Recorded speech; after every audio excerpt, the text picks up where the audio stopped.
Next question जो है Instagram का सदीक भाई ने पूछा है कि 2 साल पहले हमने साइकिल वगैरह चला के सभी जो भी हो गए एक्सटर्नल हेल्प से सप्लीमेंट हो गए, साइकिल हो गए, जो भी पिल्स वगैरह उन्होंने चलाई, कह रहे 2 साल पहले चलाए हैं, उससे बढ़िया बॉडी उन्होंने फिजिक वगैरह अपनी बनाई और वो मेंटेन नहीं की उसके बाद। और अब वो जो 2 साल के बाद अब जो वापस वो वैसी गेनिंग या वैसी कटिंग वगैरह करना चाहते हैं तो नेचुरल तरीके से करना चाहते हैं तो वो नहीं हो पा रही। वो कह रहे हैं कि हमने बहुत ज़्यादा कोशिश की तो नेचुरल तरीके से वो गेनिंग करना चाहते हैं, वो वैसी नहीं हो पा रही। क्या रीज़न है और क्या मुझे फिर से अपने साइकिल वगैरह स्टीरॉयड वगैरह चलाने पड़ेंगे? तो पहले मैं आपको सबसे पहले बात बता दूं कि मैंने पहले भी वीडियो में बता चुका हूं कि जब हम एक बार अपनी बॉडी को एक्सटर्नल ऐसी चीज़ें देने लग पड़ते हैं स्टीरॉयड वगैरह, तो बॉडी जो है उसके बगैर जब आप फिर उसके बाद फिर से उसी चीज़ को अटेन करने की कोशिश करेंगे, जब आपने एक बार मेंटेन करना छोड़ दिया, अगर आप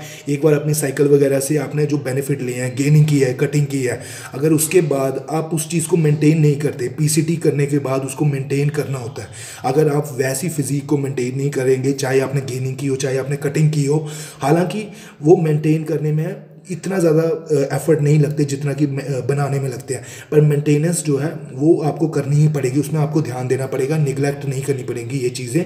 अगर आपने प्रॉपर पीसीटी नहीं की, उसके बाद मेंटेन नहीं किया उस फिजिक को, तो ये टाइम के साथ साथ, या ऐसे भी हो सकता है कि आपको कोई मजबूरी हो, मतलब कोई काम फैमिली में, क्योंकि हर टाइम आप बॉडी बिल्डिंग शेप में उस शेप में रहना थोड़ा मुश्किल होता है, उसमें फेस को मेंटेन करके रखना, क्योंकि पैसे भी लगते हैं। हालांकि उतने पैसे नहीं लगते जब आप बिल्ड कर रहे होते हैं, पर हालांकि अपने मसल मास के हिसाब से आपको जो है बॉडी पे एक्सपेंस अपने जो पैसा है वो स्पेंड करना ही पड़ता है। तो मैं आपको यहाँ पे बता दूँ कि आपने वो गलती की है वहाँ पे जो आपने मेंटेन नहीं की बॉडी। आपको ध्यान रखना चाहिए था अपनी डाइट पे और जो भी चीज़ें हैं। हालांकि अगर आप उस टाइम कोई भी एक्सटर्नल हेल्प नहीं लेते स्टेरॉयड वगैरह और सिर्फ सप्लीमेंट के बल पे ही आप मेंटेन करके रखते तो आपको आज प्रॉब्लम नहीं आती कि अब आप नेचुरल तरीके से नहीं कर पा रहे।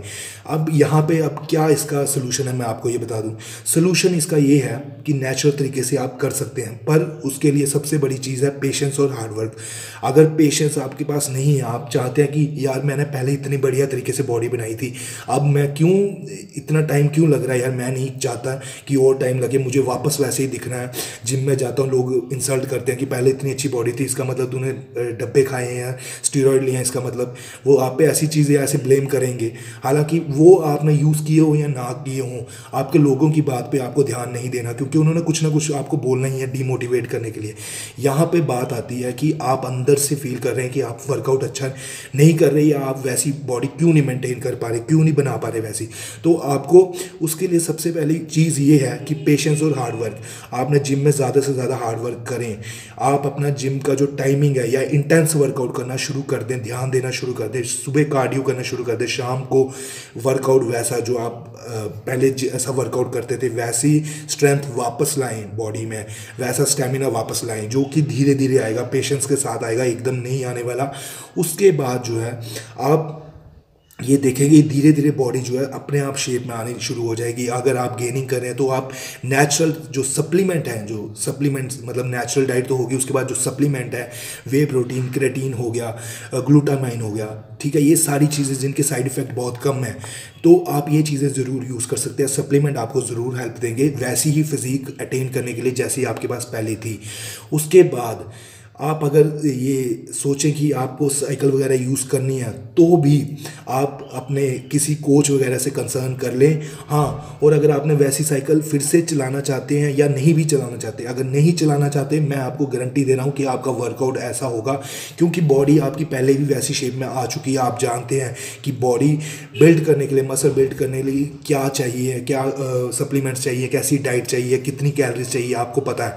और अगर आप श्रेड भी किए, उस टाइम आपने कटिंग भी किया, तो आप जानते हैं कि वाटर रिटेंशन को कैसे हटाना है, फैट जो है एक्यूमुलेट हो जाता है, जो स्टबर्न फैट हो जाता है, जो नहीं रिमूव होता वर्कआउट से, जिम से, वेट ट्रेनिंग से जो नहीं रिमूव होता, उसको कैसी कार्डियो ट्रेनिंग होनी चाहिए, कैसा प्लान होना चाहिए कार्डियो का, जिससे वो आपका फैट जो है स्टबर्न है वो भी रिमूव हो जाता है ऐसे एरिया से जहाँ से बिल्कुल मुश्किल हो जाता है फैट को रिमूव करना। तो आप ये सारी चीज़ें जानते हैं। मैं आपको यही सलाह दूंगा कि आप नेचुरल रहें, सप्लीमेंट यूज़ कर लें, बस आप नेचुरल रहें। हाँ, पर ये चीज़ ज़रूर है, जब भी यहाँ पे मैं लास्ट चीज़ जो बता रहा हूँ वो ध्यान दें होंगे। जब भी आप एक पहले एक अननेचुरल वे से जो अपनी जो भी चीज़ें यूज़ करते हैं, अननेचुरल जो चीज़ें होती हैं, सिंथेटिक जो टेस्टोस्टेरोन वगैरह, वो चीज़ें यूज़ करके जो आप फिज़िक अटेन कर लेते हैं, उसके बाद अगर आप सोचो कि मैं नेचुरल से ही इसको बगैर मेंटेनेंस के बाद अगर आप सोचो कि मैं नेचुरल तरीके से इसको फिर से अटेन कर लूँ, वो थोड़ा सा मुश्किल होता है। ये सच्चाई है,